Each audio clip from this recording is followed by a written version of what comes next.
Oke, berjumpa lagi di channel Lumbung Pustaka. Bagaimana kabar teman-teman semuanya? Semoga dalam keadaan yang baik-baik saja, dalam keadaan yang terbaik. Sebelum kita melanjutkan video kali ini, kita akan membahas tentang pilar negara. Sebenarnya di channel Lumbung Pustaka untuk materi TWK itu sudah cukup lengkap. Semuanya sudah ada, tinggal nanti kita tambahi dengan soal-soal tryout. Sehingga ketika besok sudah ada formasi yang keluar, kita akan fokus ke sana. Sekarang kita fokus ke pendalaman materi seperti itu.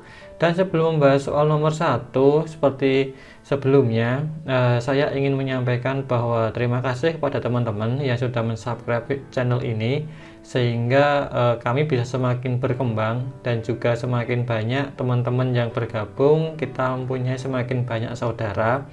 Banyak juga teman-teman yang sudah meluangkan waktu untuk berkomentar, untuk memberikan kritik dan saran serta macam-macamnya, sehingga kami mengucapkan terima kasih atas waktu yang diluangkan.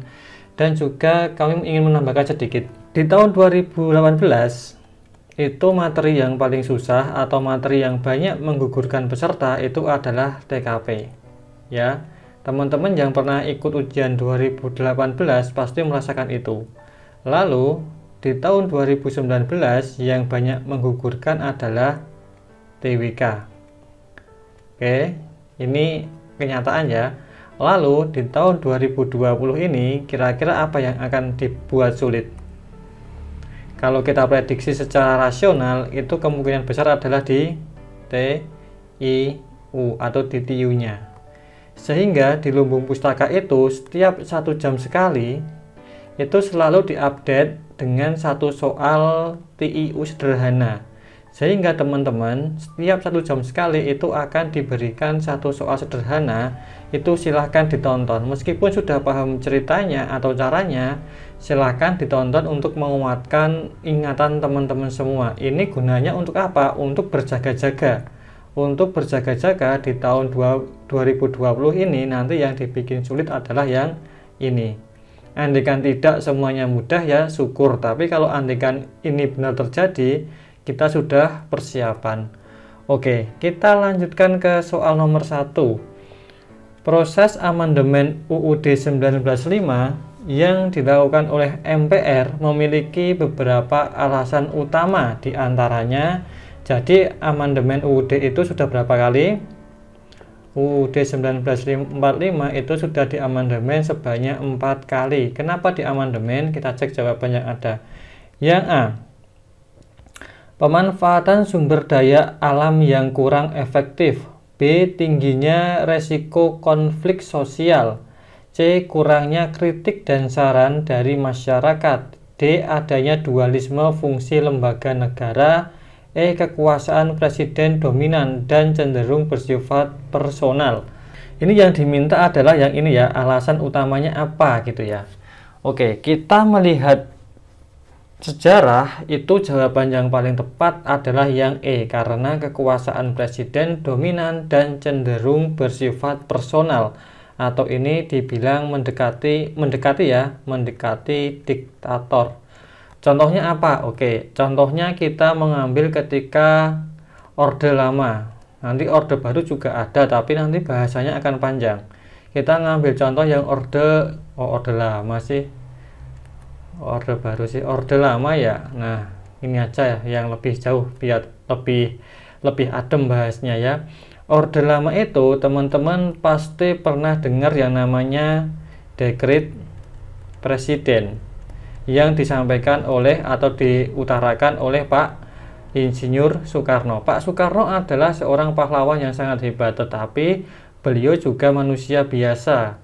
Oke ya, dekret presiden itu pada tanggal berapa? 5 Juli tahun berapa? 59. Isinya apa di sana? Nanti kita akan ketemu dengan jawaban yang E. Isinya itu adalah pertama, konstituante dibubarkan. Ingat, presiden bisa membubarkan konstituante. Hebat sekali kan? Konstituante bubar. Itu satu. Kedua, UUD berlaku kembali. UUD Undang-Undang Dasar 1945 berlaku kembali, yang sebelumnya pakai undang-undang sementara. Yang ketiga, membentuk MPR MPR sementara. Hebat sekali kan, presiden bisa membentuk MPR sementara. Dia bisa membubarkan konstituante, dia juga bisa membuat MPR sementara melalui dekret presiden. Nah, sejak munculnya ini, ada salah satu kejadian yang sangat penting. Bung Hatta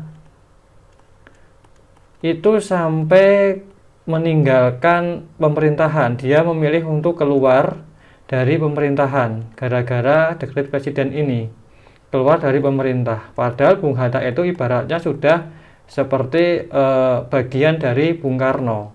Lalu yang lebih parah lagi, beberapa saat kemudian itu muncul yang namanya TAP MPRS yang dibuat oleh Bung Karno ini, nomor 3 ini, dengan nomor 3, surat nomor 3 pada tahun berapa? 1963, yang intinya bahwa TAP ini mengatur Insinyur Soekarno itu menjadi presiden seumur hidup. Bayangkan, seumur hidup, padahal kita negaranya demokrasi, harusnya kan menggunakan pemilu. Nah, inilah bentuk di mana kekuasaan presiden itu terlalu tinggi, terlalu banyak, sehingga diperlukan sebuah amandemen seperti itu. Kalau pilihan yang A ini memang benar, tapi ini kurang utama gitu ya. Tingginya resiko konflik sosial ini juga penting, tetapi kurang utama. Yang C ini mulai terjadi di Orde Baru ya. Ini juga penting tapi kurang utama. Ini juga penyebabnya apa? Ya, kekuasaan presiden yang lebih banyak, berlebihan ya kan. Sehingga pers dan juga masyarakat tidak berani menyampaikan saran dan kritikannya. Yang D adanya dualisme fungsi lembaga negara. Ini juga di Orde Baru, Orde Lama juga ada. Jawaban yang paling penting itu yang E ini, untuk mengurangi kekuasaan presiden yang terlalu dominan. Oke, kita lanjut ke soal berikutnya. Soal nomor 2, makna yang terkandung dalam pembukaan UUD 1945 alinea pertama adalah A. Motivasi spiritual, B. Pernyataan kemerdekaan, C. Motivasi terhadap kemerdekaan, D. Tujuan dan cita-cita negara, E. Susunan negara. Oke, ini kita melihat tulisan yang ada atau teks yang ada, kurang lebih seperti ini ya, bahwa kemerdekaan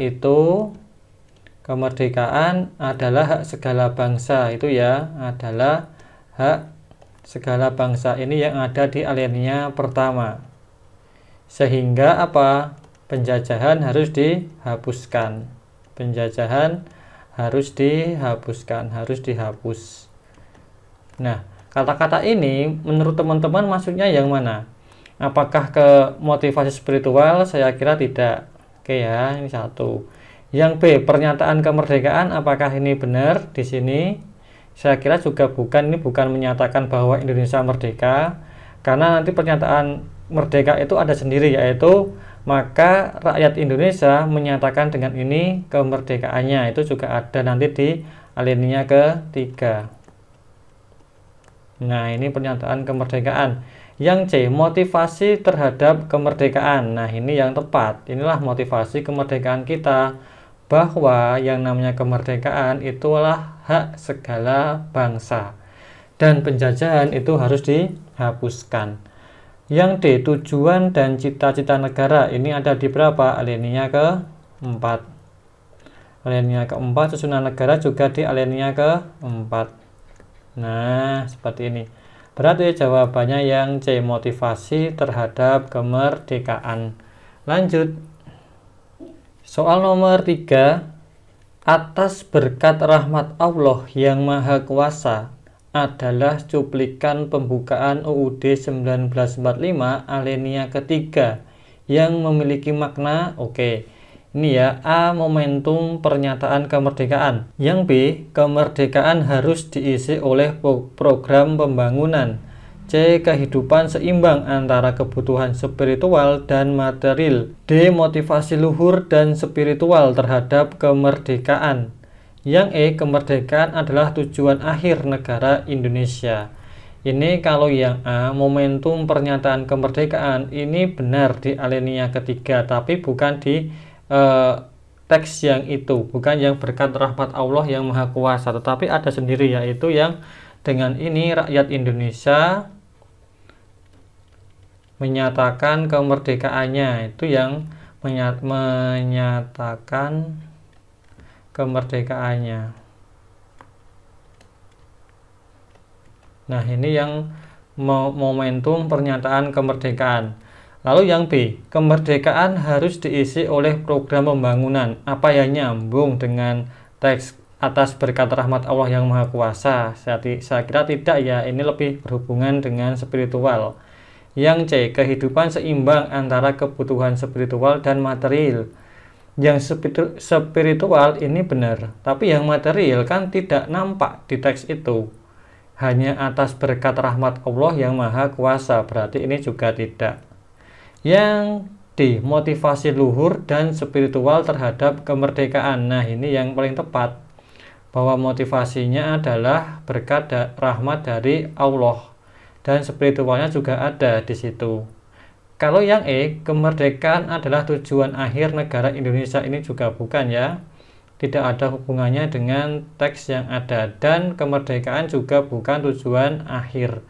Berarti jawabannya adalah yang D. Oke, seperti ini. Soal nomor 4. Keterkaitan antara hubungan pokok pikiran pertama pembukaan UUD 1945 terhadap pembangunan nasional adalah A. Pembangunan nasional didasarkan pada kekuatan spiritual yang luhur. Yang B. Pembangunan nasional harus dilakukan oleh segenap rakyat Indonesia. Yang C. Keberhasilan pembangunan harus didasarkan pada keadilan sosial.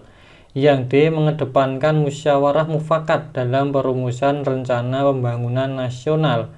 Yang E. Adanya kesadaran bahwa keberhasilan pembangunan nasional dilakukan oleh seluruh warga negara. Di sini yang intinya adalah tentang pembangunan nasional. Pembangunan nasional ini tidak perlu kita melihat hubungan pokok pikiran pertama, itu kita sudah tahu jawabannya. Yang masuk akal dan yang paling tepat itu adalah yang mana? Bahwa pembangunan nasional itu harus dilakukan oleh seluruh tumpah darah warga Indonesia. Berarti jawabannya yang E. Ini yang paling tepat. Kalau yang B, segenap rakyat, hanya rakyat saja, bagaimana dengan penguasa atau pemerintah? Tidak terlibatkah? Padahal mereka harusnya yang paling terlibat, penguasa, karena dalam susunan negara itu ada rakyat, ada penguasa. Penguasa itu ya pemerintah, itu kan seperti itu. Yang A, pembangunan nasional didasarkan pada kekuatan spiritual yang luhur. Ini hanya mencakup sila yang pertama saja. Yang C, keberhasilan pembangunan harus didasarkan pada keadilan. Ini hanya mencakup sila yang kelima. Sorry, ini tadi sila yang pertama ya. Yang A sila pertama. Saya salah ucap kayaknya tadi. Oke. Yang D, mengedepankan musyawarah mufakat dalam perumusan rencana pembangunan nasional. Ini sila keempat. Dan juga tidak harus musyawarah mufakat, bisa juga menggunakan voting. Oke, seperti ini ya. Jika musyawarah tidak ketemu hasilnya, maka boleh menggunakan voting. Berarti jawabannya adalah E ya.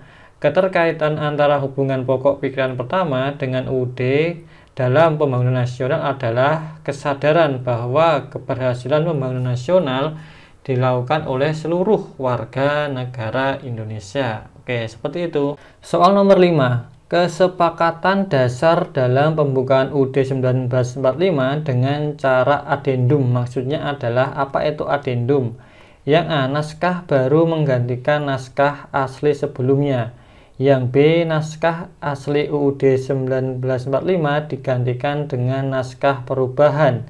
Yang C, penggabungan antara naskah asli dengan naskah pembaruan.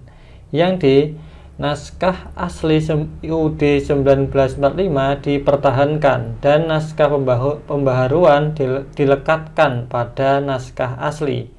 Yang E, naskah asli digabungkan dengan naskah pembaharuan UUD 1945 ditambah dengan aturan-aturan peralihan. Oke, adendum itu, adendum secara bahasa itu artinya adalah apa? Adalah lampiran. Yang namanya lampiran itu tidak merubah yang asli. Misal ini ada sebuah skripsi, misal ini adalah skripsi teman-teman gitu. Ini yang asli, ini tidak boleh dirubah, ini tetap. Tetapi di sini ada lampirannya. Nah, misal ini lampirannya. Ini mungkin berupa data. Ini mungkin berupa izin, atau ini mungkin berupa hal-hal yang lainnya. Nah, skripsinya ini tidak boleh diubah, ini sudah tetap. Yang diubah adalah yang datanya, izinnya, dan lain-lainnya, ini yang boleh. Seperti itu. Kalau kita lihat di penerapan di Indonesia, itu kita bisa melihat contoh seperti ini. Misal, kita ngambil contoh di pasal 1. Pasal 1 itu sebelumnya ayat 1 adalah Negara Kesatuan Republik Indonesia, ini tetap. Lalu kedua, bahwa kekuasaan tertinggi ada di tangan rakyat dan dijalankan oleh MPR. Tetapi setelah adanya amandemen itu berubah. Pasal 1 itu isinya menjadi seperti ini, bahwa 1 NKRI ini tetap karena tidak boleh dirubah. Ini akan selalu tetap. Yang nomor 2 ini, ayat 2 ini yang berubah, bahwa kekuasaan ada di tangan rakyat dan dijalankan berdasarkan Undang-Undang Dasar. Lalu ada tambahan juga bahwa di sana dijelaskan bahwa Indonesia adalah negara hukum. Oke, seperti ini. Berarti di sini yang dirubah itu ya hanya seperti ininya saja. Intinya tidak boleh dirubah. Oke ya, bisa dipahami teman-teman? Yang dirubah hanya di lampiran saja. Intinya tidak boleh dirubah, sehingga naskah asli pembukaan itu tidak boleh dirubah, ya dia akan tetap seperti itu. Yang dirubah hanya pasal dan ayatnya saja. Oke, berarti jawabannya adalah yang D. Naskah asli UUD dipertahankan dan naskah pembaharuan dilekatkan pada naskah yang asli. Oke, seperti ini. Soal nomor 6. Secara konstitusional, negara Indonesia dalam UUD 1945 pasal 1 ayat 3 menyatakan tentang, nah ini tadi sudah kita bahas di soal nomor 5. Yang A, negara Indonesia adalah negara kesatuan berbentuk republik. Yang B, kedaulatan negara berada di tangan rakyat dan dijalankan berdasarkan Undang-Undang Dasar. Ini kurang D ya, ini ya. Ini kurang D. Yang C, negara Indonesia adalah negara hukum. Yang D, presiden memiliki kekuasaan eksekutif. Yang E, bentuk susunan negara Indonesia adalah republik. Oke, ini teman-teman harus tahu yang A ini, bahwa bentuk negara adalah kesatuan berbentuk republik. Ini adalah pasal 1 ayat 1. Ini ayat 1. Yang B ini di mana rakyat paling tinggi posisinya dan dijalankan berdasarkan UUD itu adalah ayat 2. Sedangkan yang ayat 3 adalah yang Indonesia negara hukum, semuanya sama di mata hukum. Berarti jawabannya adalah yang C. Nah, seperti ini. Ini yang ada di pasal 1. Pasal 1 itu ada 3 ayat. Ini ayat pertama, ini ayat kedua, dan ini ayat ketiga. Dan juga hukum di Indonesia itu mempunyai tingkatan, ya. Konstitusi di Indonesia itu ada tingkatannya. Yang paling tinggi apa? Yang paling tinggi adalah Undang-Undang Dasar 1945. Ini yang paling tinggi. Yang kedua adalah TAP MPR. TAP MPR seperti ini. Yang ketiga itu adalah nanti ada undang-undang atau perpu. Peraturan pemerintah pengganti undang-undang ini hanya bisa dikeluarkan saat kondisinya dalam keadaan genting, ya, dan juga harus disetujui oleh DPR. Oke. Yang keempat itu ada yang namanya permen. Oke, peraturan pemerintah. Yang kelima baru ada namanya perpres, aturan atau peraturan presiden. Oke, yang keenam itu baru nanti ada peraturan daerah, ada peraturan tingkat provinsi.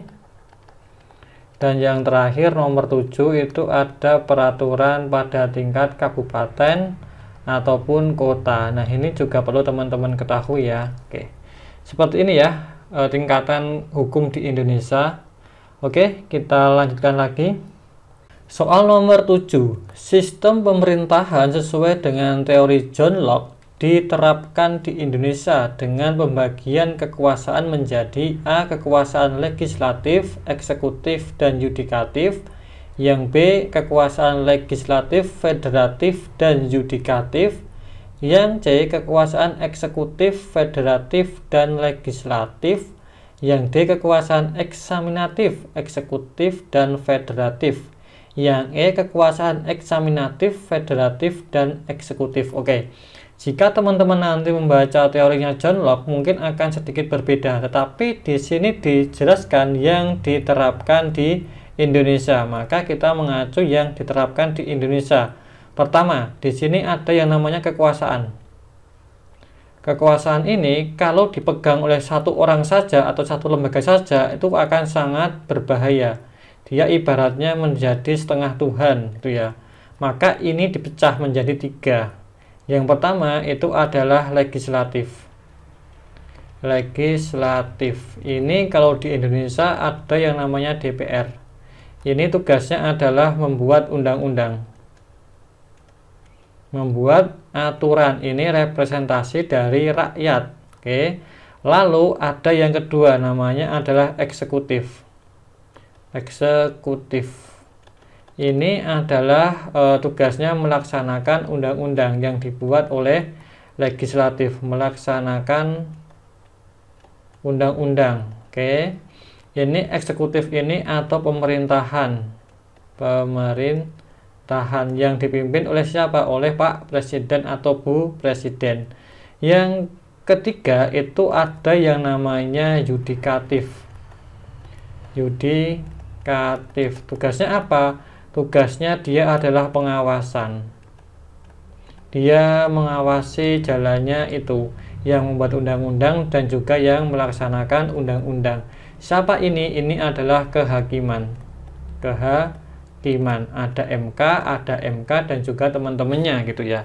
Jadi seperti ini jawabannya. Ada legislatif, eksekutif, dan yudikatif. Berarti jawabannya adalah yang mana? Yang A. Oke ya, kata federatif ini jelas salah. Federatif, eksaminatif juga salah, federatif juga salah. Oke, seperti itu. Kita lanjut lagi. Soal nomor 8, sistematika UUD 1945 setelah perubahan adalah atau setelah amandemen adalah gitu ya. A. Pembukaan, B. Batang tubuh. Yang A pembukaan batang tubuh pasal-pasal, B pembukaan GBHN batang tubuh dan pasal-pasal, yang C pembukaan dan pasal-pasal, yang D pembukaan pasal-pasal aturan peralihan, yang E pembukaan bab-bab dan ayat-ayat. Di sini kita bahas bahwa setelah dilaksanakan amandemen yang namanya UUD sistematikanya menjadi sangat sederhana, yaitu ada pembukaan dan langsung dilanjutkan dengan pasal-pasal saja. Oke, seperti ini. Nah, berarti jawabannya adalah yang C. Di sini perlu teman-teman ketahui juga, di akhir dari revisi atau amandemen keempat itu, UUD berubah menjadi seperti ini. Dia terdiri dari 16 bab. Ini juga lebih baik teman-teman ketahui ya, bab seperti ini. Lalu ada 37 pasal, 170 ayat. Oke, lalu juga ada 3 pasal peralihan. Jadi 3 pasal peralihan ini juga ada. Dan juga ada 2 pasal tambahan. Oke, seperti ini ya. Sistematikanya seperti itu dan intinya adalah ini. Ini intinya. Oke. Dan yang namanya pembukaan ini tidak boleh diganti. Tidak boleh ganti. Yang boleh diganti ya ini saja, babnya, pasalnya, ayatnya, ini yang boleh.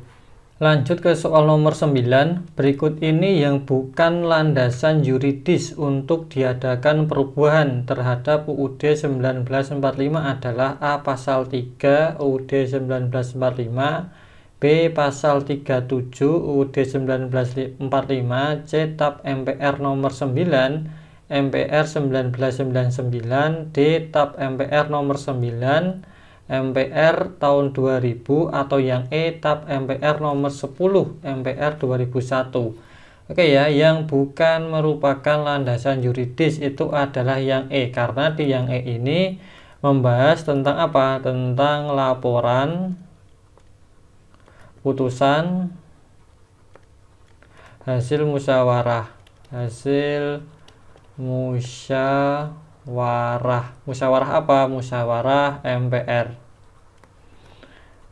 RI oleh lembaga tinggi negara,